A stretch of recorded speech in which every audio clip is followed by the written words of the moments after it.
అందులోనే ఉంటామంటే కూడా ఇబ్బంది అవుతుంది. ఇబ్బంది అవుతుంది.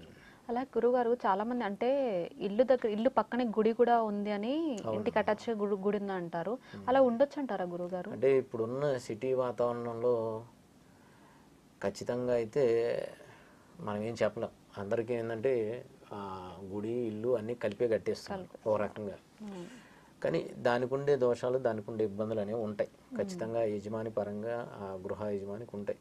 అయితే మనకి శాస్త్రంలో చెప్పింది ఏంటంటే శివాలయాలకి ఎదురుగా ఉండకూడదు, విష్ణాలయాలకి వెనక భాగంలో ఉండకూడదు అని చెప్పారు. శివాలయానికి ఎదురు భాగంలో ఉండకూడదు. ఎందుకంటే శివాలయం ఎప్పుడు కూడా శ్మశాన భాగాన్ని చూస్తూ ఉంటుంది, అంటే దక్షిణం చూస్తూ ఉంటాయి.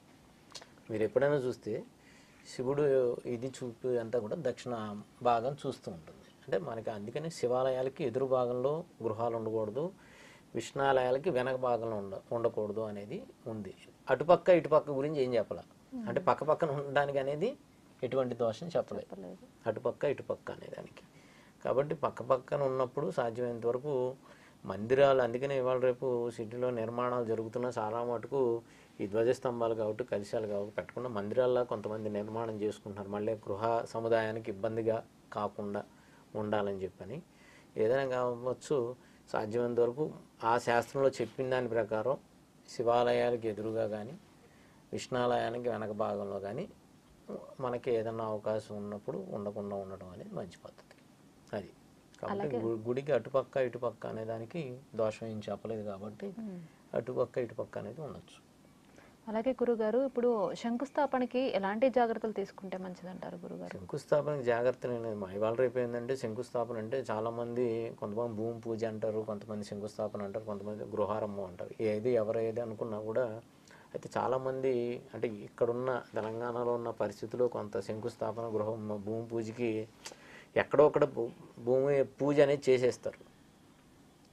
ఇక్కడ చేసామండి అక్కడ చేసామండి అని చెప్తూ ఉంటారు. కానీ శంకుస్థాపన అంటే మన గృహ నిర్మాణం చేయాలనుకున్నప్పుడు శంకుస్థాపన చేసే వాళ్ళు ఖచ్చితంగా గృహానికి ఏదైతే ఈశాన్య పిల్లర్ ఉంటుందో ఆ పిల్లర్ కింద మనం శంకు, యంత్రము, నవధాన్యాలు, నవరత్నాలు, పంచలోహాలు, పాదరసం ఇవన్నీ ఆ నిక్షిప్తం చేసి యంత్రం అక్కడ ప్రతిష్ఠించి దాని మీద శంకు నిలబెట్టాలి. అంటే చెక్కతో కూడిన శంకు అనేది ఉంటుంది మనకి. దాన్ని నిలబెట్టి ఈసారి ఏదైనా ఎపిసోడ్లో మనకు అది తీసుకొని వచ్చి మనం చూపించే ప్రయత్నం చేద్దాము, యంత్రము శంకు అనేది. కాబట్టి అవి రెండు అక్కడ ఏర్పాటు చేయాలి. ఎందుకంటే మీరు ఇప్పుడు గమనించారనుకోండి, ఏదైనా దేవాలయం నిర్మాణం జరుగుతుంది, ప్రతిష్ట జరుగుతుంది అనుకోండి, దేవాలయ విగ్రహంలో డైరెక్ట్గా ఎటువంటి శక్తి ఉండదండి.